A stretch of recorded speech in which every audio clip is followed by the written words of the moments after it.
키아즘 성경 목회 연구원을 찾아주신 구독자 여러분, 안녕하셨습니까? 저희 연구원에서는 히브리적 사고로 성경을 해석하는 키아즘 구조 성경 해석 방법을 통해서 여러분들에게 성경에 나타나는 하나님의 말씀, 하나님께서 의도하시고자 하는 말씀이 무엇인지를 이해하게 하셔서 이 말씀을 통해서 우리는 은혜를 받고 또 성령의 충만한 은혜 가운데서 더 많은 사람들에게 하나님의 말씀을 전달하고 가르치는 그런 사역의 길을 함께 하기를 소원합니다. 부족하지만 저희들이 제공하는 이 키아즘 구조를 통해서 여러분들이 좀 더 성경에 가까이 오고 또 성경을 좀 더 바르게 이해해서 교회의 성장은 물론이거니와 우리 개인의 믿음의 성장도 또 개인의 변화도 여러 가지 측면에서 함께 이루어질 수 있는 좋은 계기가 될 수 있도록 여러분들과 함께 하도록 하겠습니다. 오늘도 변함없이 저희들은 성경에 나타나는 키아즘 구조를 통해서 여러분들과 함께 말씀의 은혜를 나누고자 합니다.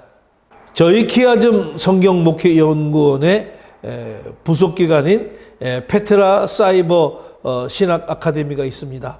여기에서 2024년 학생 모집을 지금 하고 있습니다. 모든 과정은 사이버로 운영이 되고 있으며 교회 지도자 또는 사역 희망자 또는 교회에서 사역을 더 잘하고 싶어하는 교회 성도님들 기타 여러 가지 방면으로 우리가 학생들을 모집하고 있습니다.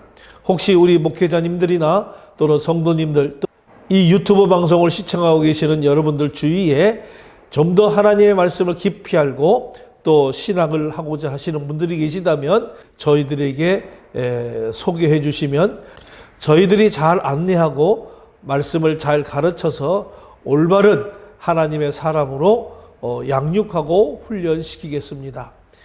저희 연구원과 신학 아카데미를 사랑해 주시고 또 기도해 주셔서 많은 지도자들이 배출될 수 있도록 함께 해 주시기를 바랍니다.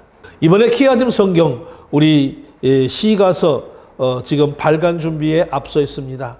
이 시가서가 욥시 잠자나 5권의 책을 통해서 우리가 이제 또 이와 같이 키아즘 성경의 책으로 만들어 내기 위해서 준비를 지금 하고 있습니다. 곧 출판이 되고 또 혹 여러분들이 불편하실까 봐서 USB를 통해서 자료를 담아서 보급하기도 합니다.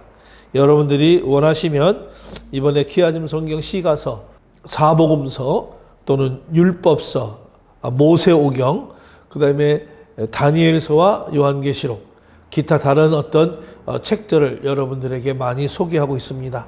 원하시는 대로 여러분들이 좀 더 세밀하게 볼 수 있는 그런 기회가 되고 세밀하게 여러분들이 키아즘 구조를 볼 수 있는 좋은 계기가 마련이 될 것입니다. 많이 사랑해 주시고 여러분들과 함께 연구하는 그런 기회가 되었으면 좋겠습니다. 저는 오늘 여러분들에게 키아즘 성경 본문의 말씀 베드로후서 1장 5절로 7절에 있는 말씀을 여러분들에게 소개해 드리려고 합니다. 오늘 이 베드로후서 1장 5절로 7절 말씀을 통해서 믿음의 7가지 덕목이라고 하는 그 제목을 가지고 여러분들에게 이 키아즘 구조를 통해서 이 속에 들어있는 하나님의 말씀의 의미가 무엇인지를 한번 찾아보도록 하겠습니다. 본문의 말씀을 제가 봉독해 올립니다. 그러므로 너희가 더욱 훨씬 너희 믿음의 덕의 지식을, 지식의 절제를, 절제의 인내를, 인내의 경건을, 경건의 형제 우애를, 형제 우애의 사랑을 더하라. 아마 이 말씀은 우리가 너무나도 잘 알고 있는 말씀인데도 불구하고 또 너무나 잘 지키지 못하는 이런 말씀이기도 합니다. 이 말씀의 키아즘 구조를 보게 되면 여러분들 이 차트에서 보게 되면 구조가 그러므로 너희가 더욱 힘써 라고 하는 것을 우리가 X로 표시하면서 서론으로 우리가 이 얘기를 하고 있습니다. 그리고 너희 믿음의 덕을 또 형제 우애의 사랑을 더하라는 것과 A와 A-를 믿음과 사랑이라고 하는 그런 제목으로 볼 수가 있고, 그 다음에 B와 C를 보게 되면 덕의 지식을, 그 다음에 경건의 형제 우애를. 그래서 지식과 형제 우애를 병행으로 보고 있습니다. 그 다음에 지식의 절제를, 그리고 인내의 경건. 그래서 C와 C-는 절제와 경건이라고 하는 것을 병행으로 볶으면서 오늘 이 본문에서도 7가지 덕목이 다 하나님의 성품이요 예수 그리스도의 성품이지만은 그래도 인내를 우리들에게 더욱더 강조해 주는 핵심 키워드가 될 수가 있습니다. 그래서 베드로후서 1장 5절로 7절의 구절은 바로 이 인내라고 하는 것을 우리가 핵심 주제로 보면서 A와 A-, B와 B-, C와 C- 이렇게 우리가 연결해 가면서 이 구조를 우리가 이해할 수가 있습니다. 때문에 이런 것들은 우리가 좀 더 보게 되면 거의 단계적 구조라고 하는 그런 구조의 형태를 많이 띠고 있겠죠. 그래서 이런 것을 통해서 우리는 하나님의 성품 또 예수 그리스도의 성품인 이 믿음의 7가지 덕목을 우리가 잘 습득하여 우리가 이 세상 가운데에 이 하나님의 말씀으로 우리는 살아가야 할 것입니다. 오늘 소개해드리는 베드로후서 1장 5절로 7절에 있는 말씀은 오늘 성도들이 지니어야 될 구체적인 덕목에 대한 그런 권면입니다. 이 중에 가장 기초적 덕목은 바로 믿음이라고 하는 것을 우리가 알 수가 있는 것이죠.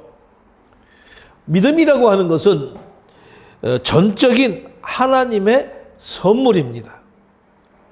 우리를 기꺼이 받아주시는 그 하나님의 은혜에 대한 응답이기도 합니다.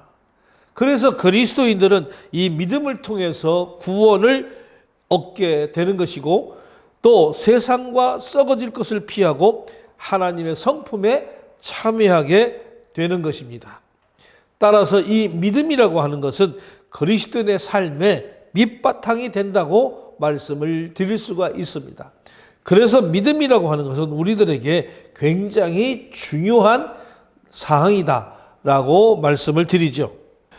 하나님의 성품에 참여할 성도들이 맺어야 될 그 열매들과 신앙 성장의 최종 결과인 하나님 나라의 입성과 관련한 그런 교훈을 오늘 이 본문에서 우리들에게 보여주고 있습니다. 그래서 오늘 이 본문에서는 성도들의 이 하나님의 성품에 참여한 자들이 되어야 할 것이고 힘써 이 미덕의 열매를 다시 말하면 믿음, 덕, 지식, 절제, 인내, 경건, 형제우애, 사랑 이 7가지 덕목을 더해가야 한다는 것을 우리들에게 교훈해주고 있는 것입니다. 저는 그래서 이 본문의 내용을 믿음의 7층 탑이다 그렇게 말씀을 드리기도 합니다. 제가 오늘 7층 탑을 이렇게 세웠습니다. 여러분들 이 차트를 보시면서 우리가 하나하나 더 이야기를 나누어 보도록 하겠습니다. 그러므로 너희가 더욱 힘써 첫째는 너희 믿음의 덕을 이렇게 이야기를 했습니다. 하나님의 성품에 참여한 성도들이 오늘 우리가 지녀야 될 구체적인 덕목에 대해서 권면을 하고 있습니다. 이 중에서 가장 기초적인 덕목은 우리가 좀 전에 믿음이라고 이야기를 했습니다. 그래서 우리가 믿음이라는 것이 가장 밑바탕에 그 기초 초석을 우리가 이루어야 되겠죠. 말씀드린 대로 믿음은 전적인 하나님의 선물이요 우리를 기꺼이 받아주시는 하나님의 은혜에 대한 응답이기도 합니다. 그래서 그리스도인들은 믿음을 통해서 구원을 얻게 되고 또 세상과 썩어질 것을 피하고 하나님의 성품에 참여하게 되는 것이죠. 따라서 이 믿음은 우리 그리스도인들의 삶의 가장 중요한 밑바탕이 된다는 것입니다. 그래서 베드로는 믿음의 덕을 공급하라고 그렇게 오늘 말씀을 하고 있는 것이죠. 그 믿음이라고 하는 것을 우리는 피스테이라는 말을 씁니다. 피스티스 이렇게도 우리가 이야기할 수 있는데 예수 그리스도와 함께 꽁꽁 묶여진 상태 이것을 우리는 믿음이라고 이야기를 합니다. 그래서 예수님과 꽁꽁 묶여서 뗄래야 뗄 수 없는 그런 상태를 우리는 믿음이라고 여러분들에게 말씀을 해드려 보겠습니다. 어쨌든 예수 그리스도와 꽁꽁 묶여서 떨어지지 않아야 된다는 것이죠. 자, 그 다음에 여기다가 우리가 덕이라는 말을 했는데, 덕이라고 하는 것은 아레테라는 말인데, 이 아레테라고 하는 것은 도덕적 탁월성을 이야기하는 것이죠. 도덕적 탁월성은 그리스도의 덕을 말하는 것으로서 그리스도인들이 예수 그리스도를 닮음으로 도덕적 탁월성을 배울 수 있다는 것을 우리들에게 시사해 주고 있습니다. 신약 성경의 모든 덕목은 성령의 열매입니다. 그리고 상호간에 사랑에 공헌하는 것이고 궁극적으로 하나님을 영원롭게 하는 것이라고 하는 것이죠. 따라서 우리가 성경의 덕은 성령의 자비로우신 은사로 주어지는 것이다 라고 말씀하는 것이죠. 그래서 신약의 덕은 성령으로 거듭나서 하나님의 형상을 되찾는 새로운 피조물들의 행동이며 특징들이라고 말씀을 드릴 수가 있습니다. 따라서 신약 성경의 모든 덕목은 성령의 열매입니다. 상호간의 사랑을 공급하는 것이고 궁극적으로 하나님을 영화롭게 하는 것입니다. 따라서 신약 성경의 덕은 아리스토텔레스가 말한 인간의 그런 자질에서 유래한 것이 아니라 성령의 자비로우신 은사로 주어지는 것입니다. 또 신약 성경의 덕은 성령으로 거듭나서 하나님의 형상을 되찾는 새로운 피조물들의 행동이며 특징들인 것입니다. 믿음이 있다고 하면서도 실제 생활에 있어서 실천적 덕이 부족함으로 인해서 타인에게 어떤 경멸의 대상이 될 수도 있는 바, 베드로는 성도의 기본 덕목으로 이 믿음에서 요구하는 이후에 여기에 더하여 덕을 강조하고 있는 것입니다. 세 번째는 덕의 지식을 이렇게 했습니다. 이 지식이라고 하는 것은 그노시스라는 말을 쓰는데 덕스러운 생활에 필요한 하나님의 뜻과 목적에 대한 식별력, 곧 구체적인 삶 속에서 하나하나 터득해 나가는 실제적인 지혜를 가리키는 말입니다. 하나님께서 요구하시는 수준 높은 어떤 성숙한 신앙인이 되기 위해서는 이러한 지식이 요구되어지는 것입니다. 이러한 지식이 결여되면 맹목적인 신앙인이 되기 쉽고 사단과 영적인 전쟁을 수행하는 그런 과정에서 효과적인 대처를 하지 못하는 경우가 많게 됩니다. 다음으로는 지식의 절제를 이야기하고 있습니다. 이 절제라고 하는 말은 엥크라테이아라는 말입니다. 이 엥크라테이아라고 하는 것은 내부적으로 행하는 어떤 힘, 다시 말하면 어떤 자제력을 의미하는 것이죠. 그러니까 그 성격상 하나님을 향하는 것도 다른 사람을 향하는 것도 아니고 자기 자신을 향한 그런 미덕이라고 할 수가 있습니다. 이 절제는 성령의 열매에 속하는 것이기 때문에 무절제한 육체적 방종을 삼가하는 것을 의미합니다. 그리스도 안에 얻은 자유를 방종의 기회로 삼는 자들은 성령에 따라 절제의 열매를 거두어야 한다는 것이죠. 베드로는 여기에서 이 덕목을 택하여 주지시킴으로써 교회 내의 이단자들을 방종에 대한 일격을 가하고 있는 것입니다. 지식을 가진 자 가운데 그 지식을 자기 방종의 기회로 삼는 자가 너무나도 많다는 것입니다. 지식은 그 자체에는 어긋나지 않지만은 믿음 약한 형제를 고려하지 않는 그런 자유로운 행동이 타인의 신앙에 걸림돌이 되는 경우가 있다고 하는 것입니다. 초대교회 상황에서 우상의 재물을 먹는 1등이 이에 해당된다고 볼 수가 있는 것이죠. 따라서 지식이 있는 그런 사람들에게는 지식을 넘어서 스스로 절제함으로 덕을 세울 수 있는 그런 자제가 요구되는 것입니다. 베드로가 이 지식에 뒤이어 절제의 미덕을 강조하는 이유가 바로 여기에 있는 것입니다. 다음으로는 절제의 인내를 이야기합니다. 인내라고 하는 말은 휘포모네라는 말이죠. 특별히 이 휘포모네는 이 휘포라고 하는 단어와 또는 메노라고 하는 단어 두 가지가 합성된 언어죠.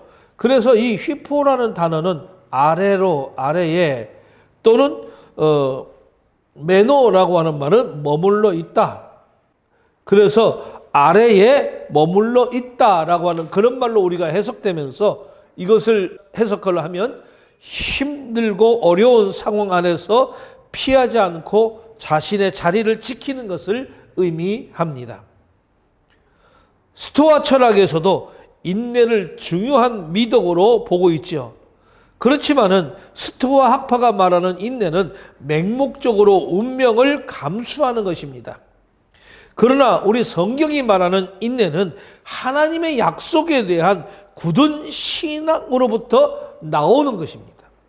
이것은 믿음을 지속하는 그런 능력이 되는 것이고 세상의 핍박과 시련을 저항하는 그런 능력이 되는 것이었습니다.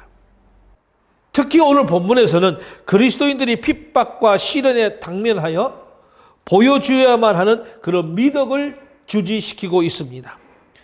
뿐만 아니라 주님의 재림에 대한 거짓 교사들의 미혹으로 인해서 그 믿음이 흔들리면서 심지어 그리스도 신앙 안에서 떠나는 그런 자들까지 있었던 바, 이는 이들에게 더욱 역설되어야 할 덕목이었던 것이죠.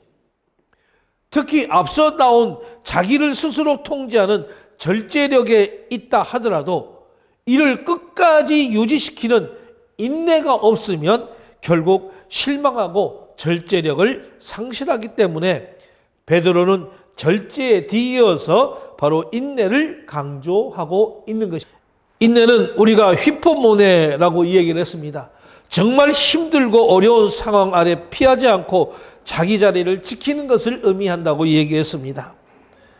그래서 이 성경이 말하는 인내는 하나님의 약속에 대한 굳은 신앙으로부터 나올 수밖에 없는 것이죠. 이것은 믿음을 지속하는 능력이고 세상의 핍박과 시련을 저항하는 그런 능력이 되는 것입니다. 앞서 나온 것처럼 자기를 스스로 통제하는 어떤 통찰력이 있다 하더라도 이를 끝까지 유지시키는 인내가 없으면 결국 실망하고 절제력을 상실하기 쉬우기 때문에 다음으로는 인내의 경건을 이야기하고 있습니다. 이 경건은 유세베이아라는 말을 썼습니다. 자, 이 유세베이아는 일반적으로 피조물인 인간이 창조주이신 하나님에 대한 경외심을 그 뜻 아래 겸손하게 복종하는 그런 삶의 태도를 말합니다. 이것은 무엇보다도 우리 인간이 하나님께 대한 취해야 할 올바른 관계를 나타내는 것이죠. 인간이 하나님 앞에 자기를 낮추고 오직 그 뜻에 집중하여 그 뜻을 실천하면서 공경하며 살아야 하는 것입니다.